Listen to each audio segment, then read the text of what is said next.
জ্বালানি তেল নিয়ে ভোগান্তির মাঝেই বাড়ল দাম। নতুন দাম কার্যকরে মিশ্র প্রতিক্রিয়া জানিয়েছেন গ্রাহকরা।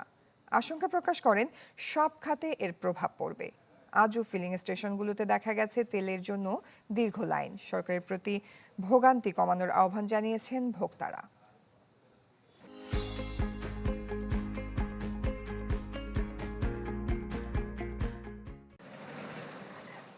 প্রায় ২ মাস ধরে তেল পেতে ভুগতে হচ্ছে।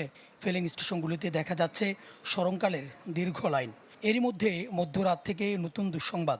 ৪ ধরনের তেলের লিটার প্রতি আগের চেয়ে সর্বনিম্ন ১৫ থেকে ২০ টাকা পর্যন্ত বাড়ানো হয়েছে।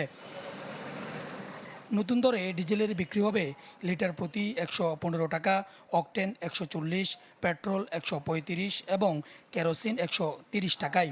এতে করে লিটার প্রতি ডিজেলের দাম বেড়েছে ১৫ টাকা, অকটেন ২০ টাকা, পেট্রোল ১৯ এবং কেরোসিন ১৮ টাকা।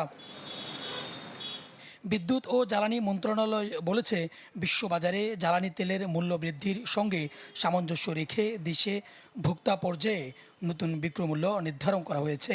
তেলের দাম বৃদ্ধির খবরে ফিলিং স্টেশনে অপেক্ষায় থাকা গ্রাহকরা জানাচ্ছেন মিশ্র প্রতিক্রিয়া। শঙ্কা জানালেন, জ্বালানি মূল্য বৃদ্ধির প্রভাব পড়তে পারে সব খাতে। ১২০ টাকা ছিল, আমি এই পাম্পের কাছে আস্তে আস্তে ১৪০ টাকা হয়ে গেছে। এখন এটা যদি বাড়তি হয়, প্রতিটা জিনিসের উপরে যে সেই দামটা পড়ে। এই তেলের দুর্নীতি থেকে আমরা বাঁচতে চাই। আমি আমার বাচ্চা কাচ্চা ফ্যামিলি রেখে সারা রাত না খেয়ে এখানে কষ্ট করছি।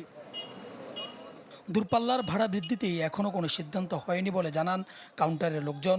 তবে রাজধানীর ভিতরে সিএনজি বাসে বাড়তি ভাড়া নেওয়ার অভিযোগ করছেন অনেকে। তেল দাম বাড়লে আপনার প্রতি যদি আগের তেল লাগে ৮,০০০ টাকা, এখন যদি ১২,০০০ টাকা তেল লাগে তাহলে তো আপনার ভাড়া বাড়বেই। আমি যাবো হচ্ছে মোহাম্মদপুর, এটা ২০০ টাকার ভাড়া এখন ২৫০ টাকা যাচ্ছে। এটা তো আমাদের জন্য অনেক বড় সমস্যা হয়ে দাঁড়াইছে। এর আগে বেশ কয়েক মাস ধরে এ ৪ ধরনের তেলের দাম প্রায় একই রকম ছিল। সবশেষ এপ্রিলেও তা অপরিবর্তিত রাখা হয়। ইরান যুদ্ধের প্রেক্ষাপটে বৈশ্বিক জ্বালানি তেলের বাজার চড়তে থাকার কারণে এবার এক লাফে তা ১০% বেশি বাড়ানো হলো। সুলতান মাহমুদ আরিফ, চ্যানেল 24, ঢাকা।